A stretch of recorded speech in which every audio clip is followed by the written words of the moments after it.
All right, welcome everybody. This is What's Up For You, and it's February 14th, 2023. So again, happy Valentine's Day. And we'll see if we can't bring a little love in today. So see what happens. Let me just check in with everybody and see if there's something that I can offer before we even get started while Sharon's getting the questions set up. And then we'll kind of go from there.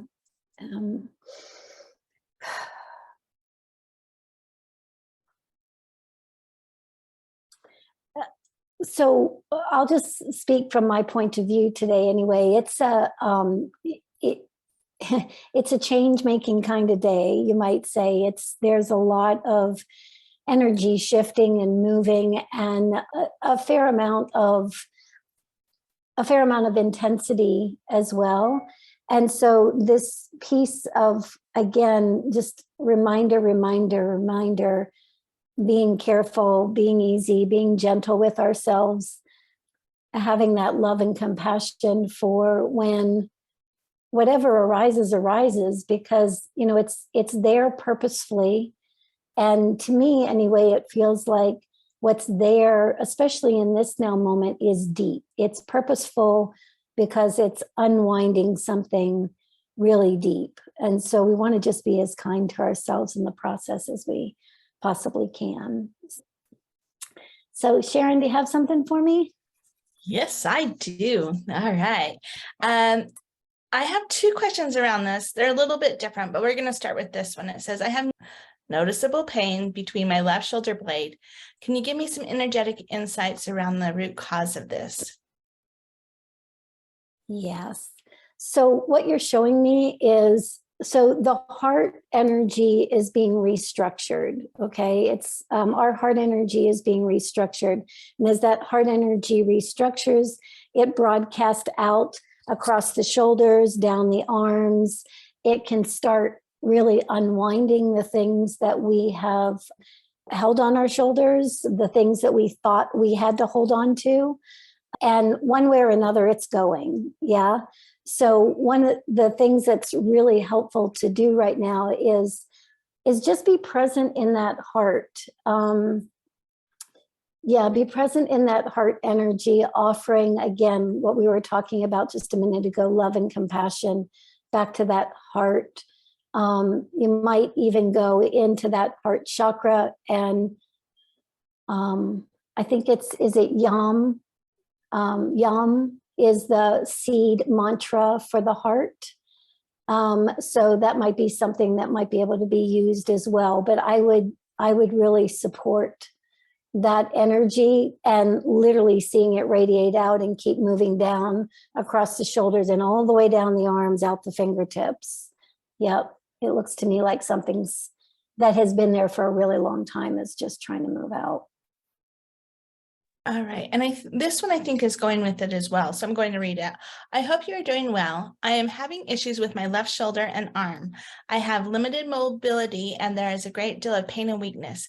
I feel there is an energy block that it needs to move, and I appreciate your guidance. So yeah, I would absolutely say about the same thing, just to we'll look and see if there's anything more specific there. But again, you know, that left arm and that ability to receive, you know, that ability to actually take in and receive what is loving, what is nurturing, what is supporting for you, in any way that might have gotten frozen, tensed up over time.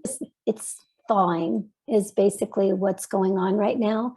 This pain in our body, we don't want to make it wrong. It's not wrong. It's served a really amazing purpose for us. And it's attempting to change and move. So anything that would be changing and moving in our lives, we don't want to turn around and say, you're doing a terrible job, or you don't have this right. You know, it's like, what's wrong with you? Why am I feeling like this? Instead, you know, really thanking that part of your body for bringing this to your attention and letting that energy just start moving. But yeah, it feels the same, heart to shoulder, down the arm. Yeah. Yeah. all right. This question is, I'm wondering about the energy of acquiring brain injury, in this case, severe concussion, and I'm connected with struggling considerably with the neurodiversity caused by head injury and to how to support somebody. So to support somebody. Okay. So, we're really moving into a time now where we're moving out of fix-it mode. I'm trying to fix something, and into creation mode. And as we move into creation mode, we really want to ask ourselves questions like, in this case, like, what would you like to experience around this individual? So we all like to think that we can create change in others. And there's some truth to that. We can create change in others, but we can create change in others to the degree that we've kind of created that space for ourselves. So what I mean here is that when you're interacting with this individual, and this individual is having the challenges that come with a concussion or an acquired brain injury, what is it that you actually want for him or her? What you want is maybe clarity of thought. What you want is calm and relaxation. Maybe what you want is the ability to regulate whatever feels dysregulated. So if those are the things that we want for this individual, can we place ourselves in, I like spheres, so I like to place myself in a sphere of that energy and really feel into it. Let me feel into the space of this person being clear and coherent, and and then what will happen is, because you've created that vibrational space, the individual that you're working with will be able to take from that space and use it in whatever way they see fit. Yep.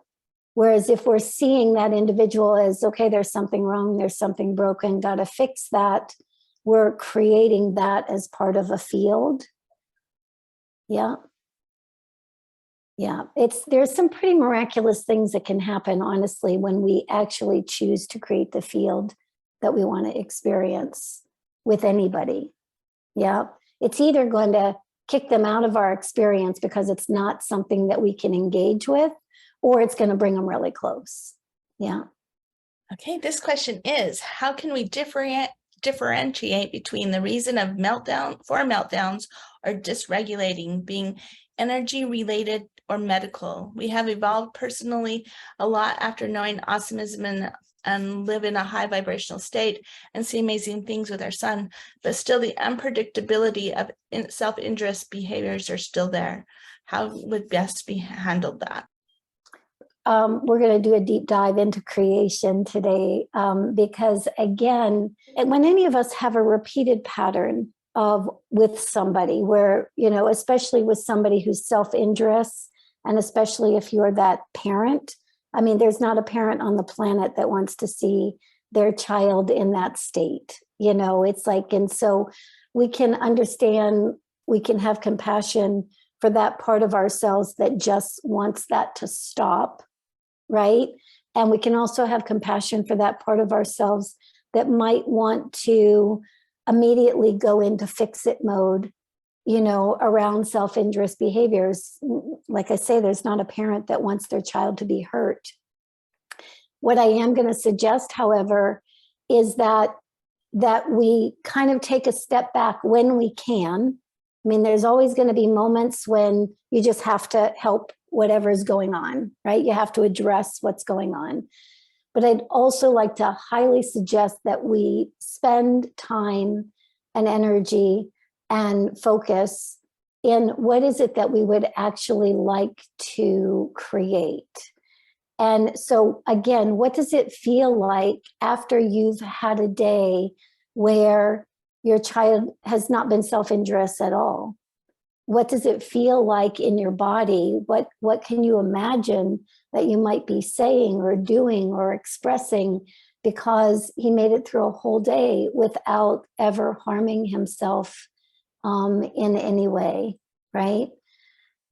So the combination between compassion for yourself for feeling what you're feeling and then stepping into creator mode is a flipping powerful, it's a flipping powerful model, you might say. And it does take practice. It does take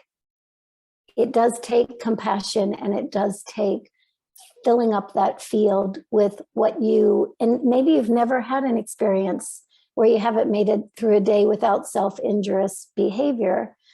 And so let's imagine what that might be like.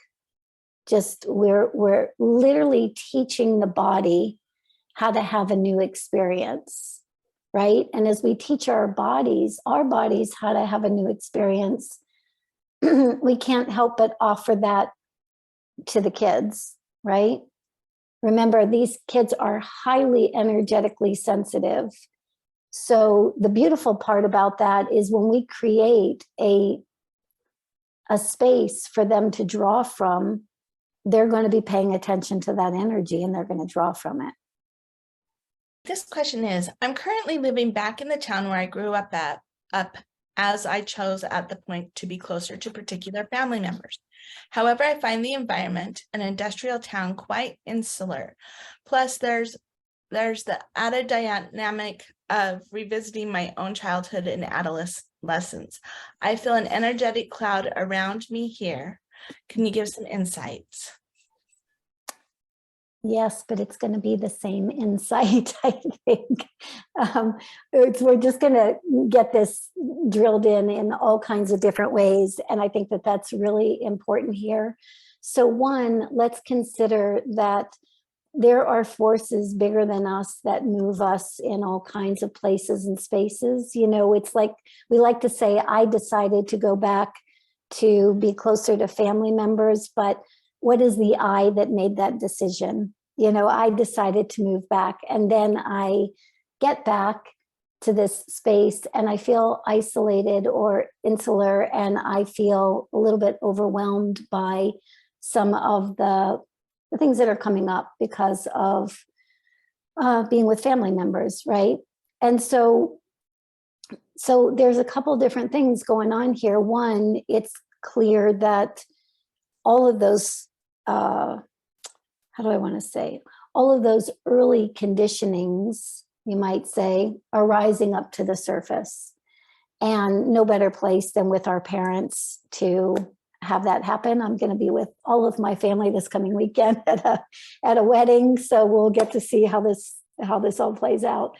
But so anytime we are with family, those are usually the people that imprinted us in the first place.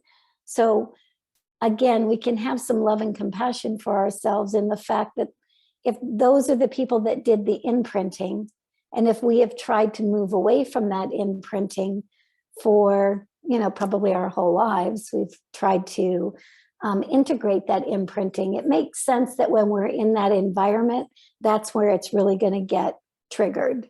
Yeah.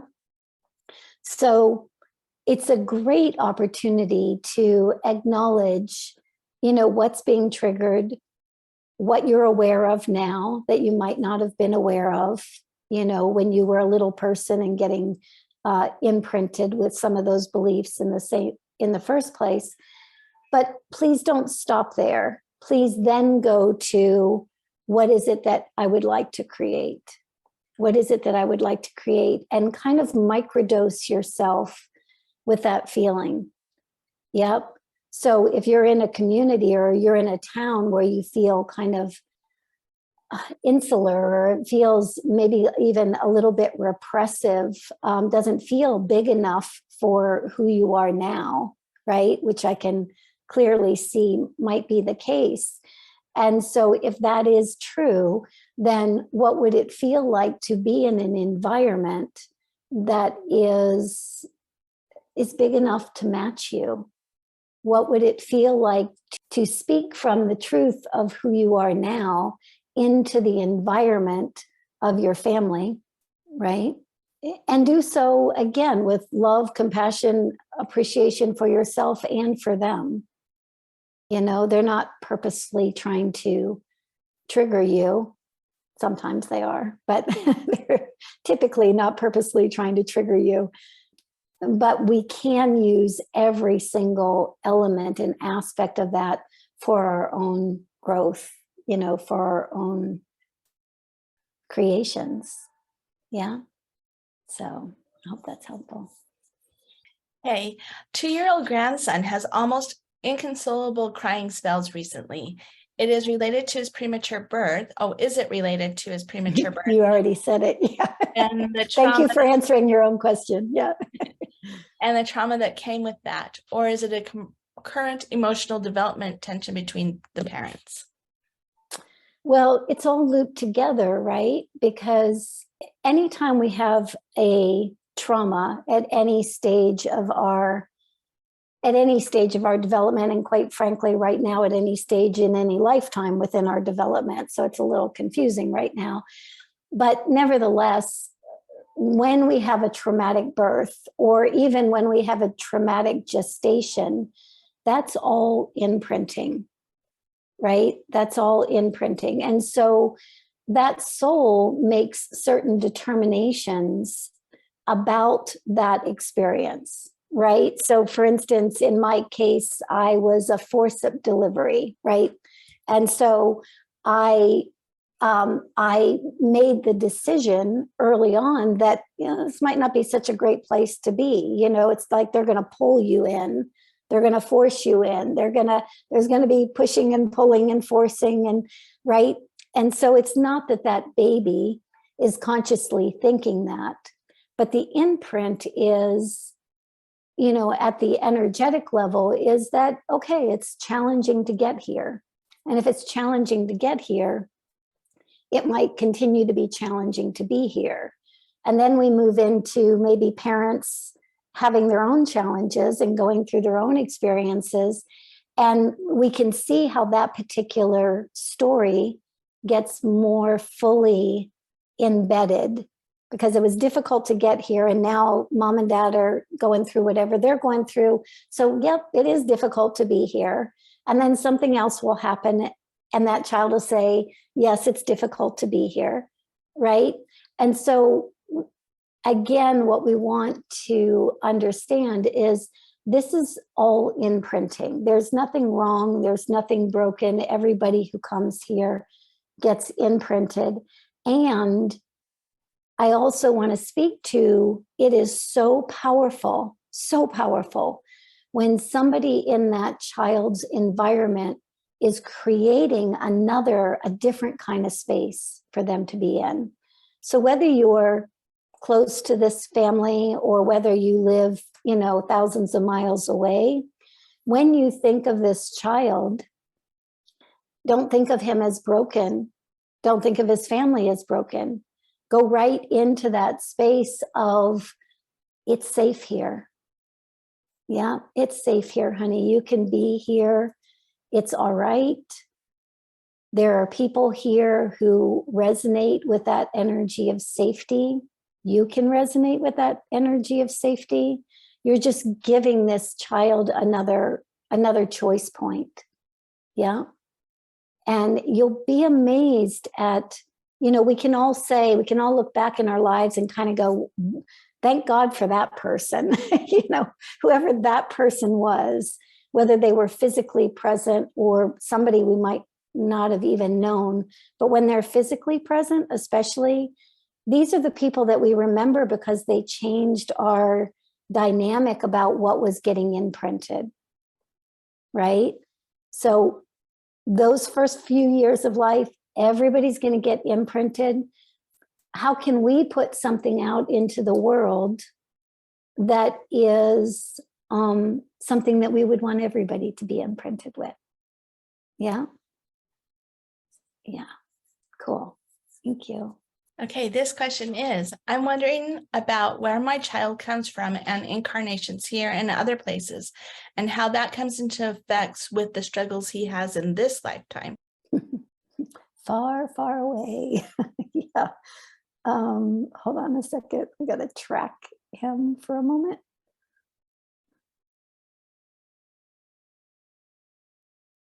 Okay, so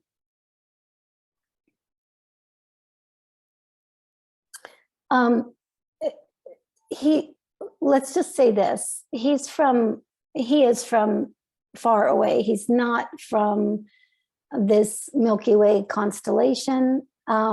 He is learning all kinds of things just by being in a body in this reality right now. And one of the things that I think that would be really helpful in his case to say to him is just that you're not from here. You're not expected to look like everybody else and to act like everybody else. You're not expected to have it all figured out. It's going to take some time.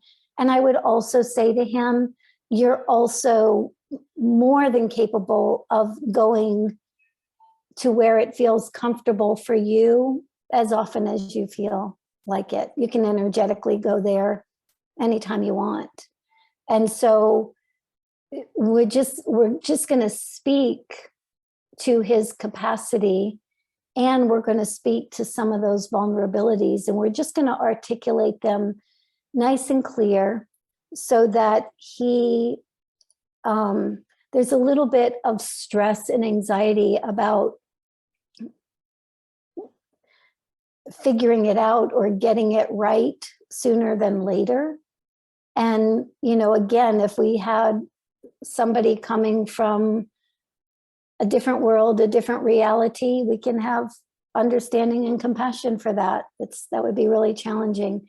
But instead of trying to make it easier necessarily for him to be here by trying to fix something, let's just speak what's actually true for him. Yeah, because the minute you speak what's actually true for him, he relaxes. He kind of goes, oh, okay, she gets me. Yep. I had a conversation with a family not too long ago that I might have told you guys this before, but I think it bears repeating, that this little boy, he knows himself. He knows himself as a comet. He told his dad, he goes, I'm a comet, so vibrationally, energetically, right? And this kid also would go downstairs and, has to be up in the middle of the night, wants to be looking at the stars, wants to, disrupting everybody's bedtime and all this other kind of stuff.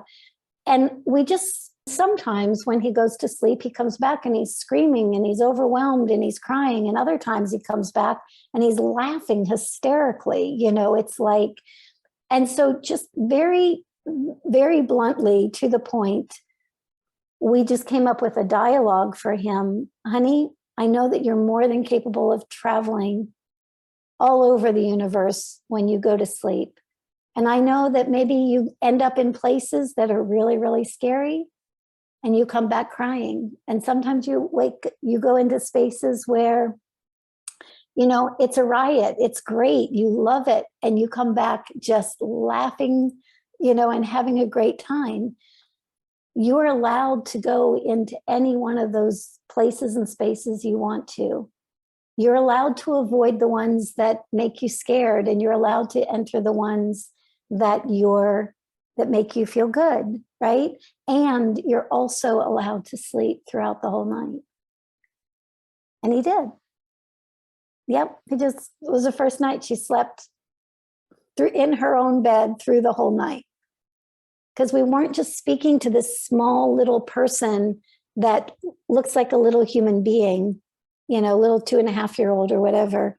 We're speaking to the whole being, right? We want to speak like this to ourselves as well, not just speak to our little limitations, but we know the bigness of ourselves as well. So speaking to all of that. All right, this one says, Dear Suzy, could you give any insight into the fear of being exposed, punished that arises when moving past fears and stepping into one's own work in the world? Thank you. Yes. Over and over and over. This is a loop in my reality as well. So hold on a second here.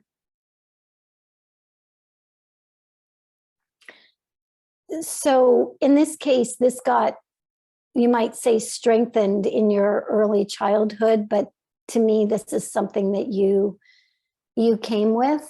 You know, this has been around for quite some time. And again, we have to remember and have some compassion for the fact that we are clearing like 12,500 years of stuff right now, right? It's all available right now. If you're ready for it, it's available to be cleared throughout so many different lifetimes. So, so just as I just say to you, it's coming from other lifetimes. That in and of itself can help to that in and of itself can help to create a little more ease. And then the next element of that is, because that got re-imprinted as a younger child, you know, that energy also probably needs a little bit of your love and compassion, right?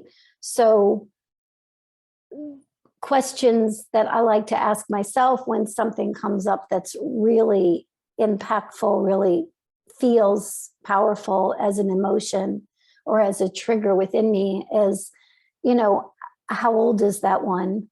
How old is that one that requires my support in this moment? And it doesn't really matter what the age is. Honestly, what matters is that you kind of go to whatever that age is and just maybe ask her some questions. You know, what are you experiencing? How are you feeling? Again, not to re-imprint it, but the problem that arose is that when this energy got imprinted in the first place, there was nobody there to show her a different way of being. There was nobody there who was setting a different energetic pattern. So she believed that it was scary to step out in the world. She believed that, again, it could go right back to some of the things we were talking about earlier, traumatic birth. You know, it can be really anywhere, usually within that first 4 years, 7 years of life is where you'll find this energy. But the more you kind of go, okay, how old is the one that's having that experience? And you just go right to her to be with her in that energy. But second, what kind of energy would you like to create instead? You know, I'd like to feel so confident. I'd like to be able to step out and speak what my experience is. I'd like to step out and not have to convince anybody of anything, but just simply offer what I've come to know through my own life, you know, or my own downloads, or whatever you want to call that. So we're just sitting in that energy and reestablishing that with the little one who didn't get that feeling in the first place. Does that make sense? Hello, Suzy. I have been feeling down, which makes it difficult for me to keep creating forward. How could you take a look at what is going on and what is the best way to go about this? The feeling is that no matter what I do, I won't break free. Mm-hmm. Again, we have had lifetimes of being repressed, suppressed, not being able to break free. That has been re-imprinted over and over and over again. And so at this stage of the game, there's a little bit of a biochemical component, meaning that it's kind of gone down into the biochemistry. And so sometimes something really gentle and easy, like, I mean, it'll sound too easy maybe, but a little bit of support. I would go no stronger than something herbal or homeopathic, just to give your biochemistry a little message that we're going to create a new environment for it. And once you've started to create that new environment at a biochemical level, then it's a little bit easier to start creating that mentally, emotionally, vibrationally. But it does look like this has and again, no blame, no shame. There's nothing wrong or broken within you that is, when you say that you're feeling heavy or depressed or those kinds of things, again, this is imprinted information that is trying to be unwound. So things like, I like St. John's wort. I'm taking it right now. It's like, I like that kind of thing. You can also find a homeopath that could help kind of reinstate a different energetic pattern. But once you've started that, and once you feel that lightening up, then I would absolutely spend time, honestly, it can be just a few minutes, but every day the consistency is what's important. And what does it feel like to live a day where life is easy, life is fluid, life is beautiful, where what does it feel like when you kind of naturally find yourself in gratitude for something you didn't expect yourself to feel that for. So yeah, biochemistry first in your case, and then spend a little bit of time just reorienting that. This is interesting too, because I think not necessarily, maybe in this lifetime, but definitely in other lifetimes, it's like there was a little bit of a distraction component. Like when the feelings started coming up, that became the focal point. And I completely understand that. I have experienced that pattern myself. It's just that at this stage of the game, at this time in history, where consciousness is in these moments, once we get that biochemistry kind of amped up a little bit, reoriented a little bit, we literally can start re-imprinting something else so that is the focal point, so that becomes the default. So yeah, that's where I would go. I'm going to read this question and see.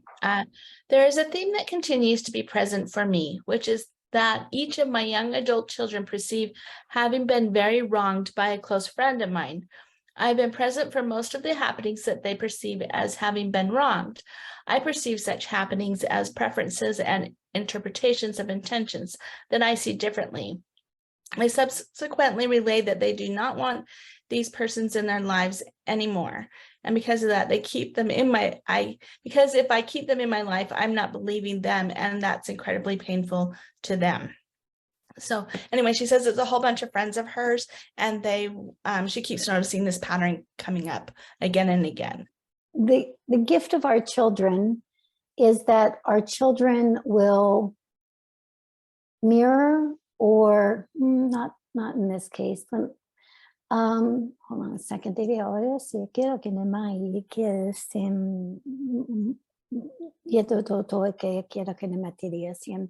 there are two kind of pieces here to this experience. One, you have your kids speaking something to you that is bringing up something within you, right? And so regardless of they say, I say, that's not gonna neutralize any of this energy, because now we're just talking, possibly we're just talking perception to perception, right? And so we're not going to change somebody else's perception just by thinking that they should see it in a different way. Yeah.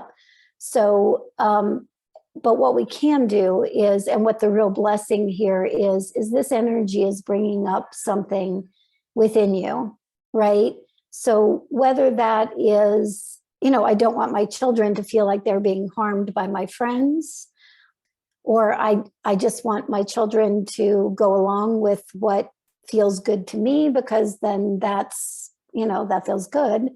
Whatever those energies are, there's something coming up right now that, even as we're talking right here, right now, I can feel it, where we just want to be mindful of, what does this remind you of? What does this remind you of in your earlier experience?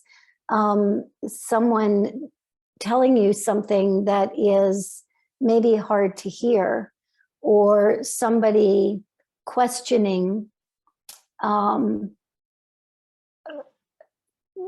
just questioning your surroundings, or it could be anything like that. It doesn't have to be the exact scenario, but whatever you're thinking of right now, it's already coming up. I can feel it. So whatever that is, whatever that energy is where we want to go. That's what we want to really address. So again, how old is that little one within you that's having that feeling? You know, what was she experiencing? Yep. Can we understand that she needs your attention? She needs your love. She needs your compassion. Yeah, she needs your ability to see both sides of the scenario, right? So that she can feel safe, right? If we took it very literally, what's coming up is an issue of safety, right? And so there's some dynamic in that for that inner child maybe that was really looking at safety and being able to see both sides of the story was something that would have helped her be in greater safety as well. And so once we get to that place where we're letting her know, it's like, okay, we can keep you in greater safety. This is about the inner child for you right now. Yep, we can keep her in inner safety, right? Yeah, the minute that is really strong within you, then one of two things are going to happen. Either there's going to be a perceptual shift for your kids in that experience, or there's going to be a realization within you that maybe that environment or maybe that relationship or those circumstances really are not best for the inner child within you either. So we want to address that piece first, for sure. The other element is, I'm a firm believer that we always want to hear our children, whether they're external or internal. Whatever their experience has been, or whatever they believe that experience to be, we want to be able to meet that experience with as much love and compassion as we possibly can, because that's where they will feel safe. And more often than not, we can't really offer that to them until we offer that to ourselves. It's a little more challenging to offer it out before we've given it in. Yeah, big hugs. I can feel whatever came up during this conversation. All I can say to you is be loving and kind and compassionate to her, to that one within you. Thank you. What else? Okay, I think this one ties in with the one you just did. It's a Okay. little bit, I'm meeting an old dynamic with my sister who is 12 years older, yet I no longer seem to react to what I experience as her pushing her energy towards me. I realized her behavior is not personal, but it is at the root of her unhappiness with the aspects of her own life. But she wants to know how they can come together and love her and be at a deeper level. I have a question. Is your sister in a place right now where she actually wants that, or is that just something that you want from her? Yes, I feel she does want deeper connection. So what's beautiful here is you are already in a place of not taking this scenario or situation personally. And you can also notice, that her own wounding, right? Her own, let's say, imprinting instead of wounding, her own imprinting, because that's what's happening. She does feel wounded, but she feels wounded again because of just the way she was imprinted. I mean, little people make all kinds of things mean all kinds of things, so where little people are literally trying to survive, right? So you come into a family and it makes the most sense to follow the dictates of that family, whether you are just like them or whether you're not like them. You follow those dictates in order to feel a sense of belonging and come into your own and survive. And thank goodness that that's exactly what happens. There's nothing wrong with that per se. So there is a space where she has maybe made herself believe that she's responsible for that imprinting, in the sense that she's wrong for being imprinted. She's wrong for feeling the way she feels. And so she turns an awful lot of that energy in on herself. And so gently and easily, and as she is ready for it, first I would literally create a field of energy before you go and interact with her that is just a field of energy of safety, of loving kindness, of appreciation for everything that she is in this world. Yep. And really hold that space, really be in the space of how you would like to experience her. And set that energy up, and then go visit or make a phone call or whatever you're going to do. And then just give her opportunities when she wants them to speak to you about this. And one of the things I would say to her is that her imprinting is not her. Yeah. I think there's a way in which she believes it's her. And if anybody believed that their imprinting was actually who they are in truth, they'd be pretty devastated too. They'd be pretty uncomfortable. So I would set that energy. I would have the conversations with her when she wants to have the conversations. I would offer her your awareness of what was of support to you. Yep. Not telling her what to do, but just what was of support to you. And just let her shift in her own time and in her own way.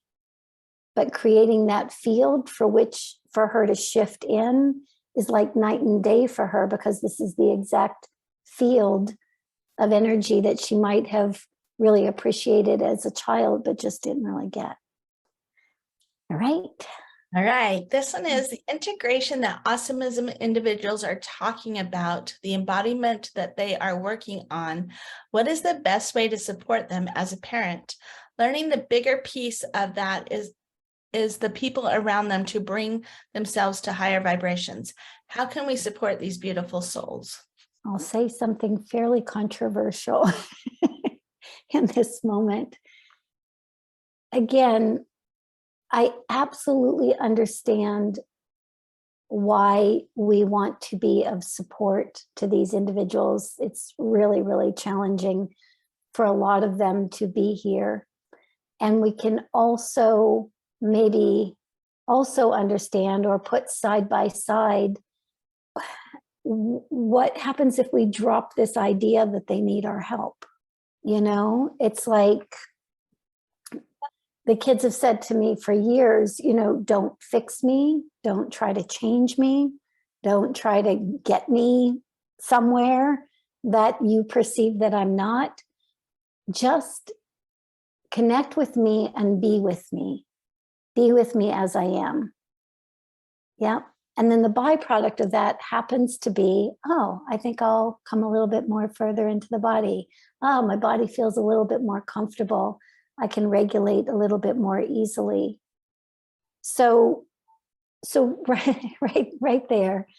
And I know it's like some minds right now, especially, are going, oh, no, I can't let go of that. If I let go of that, it's like everything's gonna, he or she will never, quote unquote, get better. He or she will never show up in the way that we know that they can. And I'll never get to, I got it. It's like the mental body's going a little freaky right now, and so again, we can appreciate that, we can understand that, and we can also understand that there is not a person on this planet that wants to be perceived as somebody that is a problem to be solved or somebody that needs to be fixed. It's like if I said it to any of you, you'd recoil immediately. If I said, yeah, there's this problem you have, and we're gonna fix that. If we can get you to do this, then you'll be okay. I'll be okay is really what that means. Yeah. And so we can have compassion for both. We can understand that that's the mental mind wants what the mental mind wants. We can understand that we truly desire from the heart space that these kids, that any individual, quite frankly, lives absolutely the best life that they possibly can. That, you really want people to have a life filled with, self-awareness and growth and joy and, capacity. Yep, we all want that for everybody. And the moment we kind of go into that space of, this is really what I want. And here's a little addition. When we're interacting with anybody that we are attempting to support, I think a really good question for us to ask ourselves first is, what do we actually want for them? Yeah, what do we want for them? So if I come on this call today and I'm going to be interacting with all of you, my question to myself before I enter the call is, what do I want for this community? What do I want for this population? I want you to know yourselves. I want you to go to compassion as your default first. I want you to understand that there's nothing wrong or nothing broken, right? These are the things that I want to, if I could have anything for you, these are the things that I would want you to know. And then if I turn that around and say, Suzy, these are the things that you want for you. These are the things that you want for you. And the moment you acknowledge that, you kind of go, oh, yeah. So anytime you're in support of anybody else, ask what it is that you want for that individual, and then turn that energy back around and acknowledge that probably what we want for some of the aspects of ourselves. And don't stop there. Give it to yourself. Give yourself those things that you want. And in doing so, you're setting up this energetic field that creates that as a possibility and a potential. That energetic field is going to give you all the ideas of what you might want to do next in support of this individual. Does that make sense? The energy's first. And if the energy is, I'm going to fix you, or I want to fix you, then can you see how that energy is going to be like, anybody who's descending and really attempting to orient themselves in this time, in this space, in this reality, with all that's going on in this time and space and reality, we can imagine that if we're seeing the vastness of them, if we're speaking to the vastness of them, then that is much more supportive and helpful than speaking to any part of them that we might perceive as wrong or broken, or, because it's not true. Yeah. Dear Suzy, thank you for the light that you are bringing to the world. I am feeling overwhelmed by what I want to step into for me personally in a career, my relationship with my partner, and my children, including one on the spectrum. How can I best approach all of this? I know, it's like a complete reorganization, isn't it? It's like, and on the one hand, how exciting, because that's what this time is all about, especially these first few months of 2023. I mean, reorganization, understanding your bigness, understanding your value, bringing that out into the world, stepping that forward. And in that process, it's a complete reorganization, reorientation. And so one of the things that's just coming up just really loud and clear is to ask yourself, how is it that you want to go through this change? Right? So you are changing, you already know it, because you've got all these, it's here, it's there, it's everywhere. It's like, it's a complete rebuild, if you will. So if you're in a complete rebuild, how is it that you want to rebuild? And just let's notice, are we attempting to rebuild in such a way that we're like, okay, I just want everybody else to go over there so I can go over here, right? That energy can be there, and that can be just an imprint.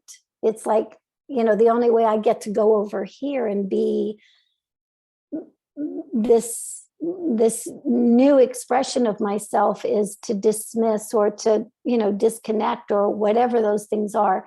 And that might not be fully your scenario, but pay attention to what that dynamic is. So how do you want to go through change? And however that is, it might be as simple as with ease and grace. It might be with confidence and clarity. It might be, with love and compassion for those that are shifting and changing, because you're shifting and changing. That spending a little bit of time around how you want to go through this change, I think is really going to set the stage for you, because once all this shift really begins to happen and you're already feeling it, it's amping up, you want to, all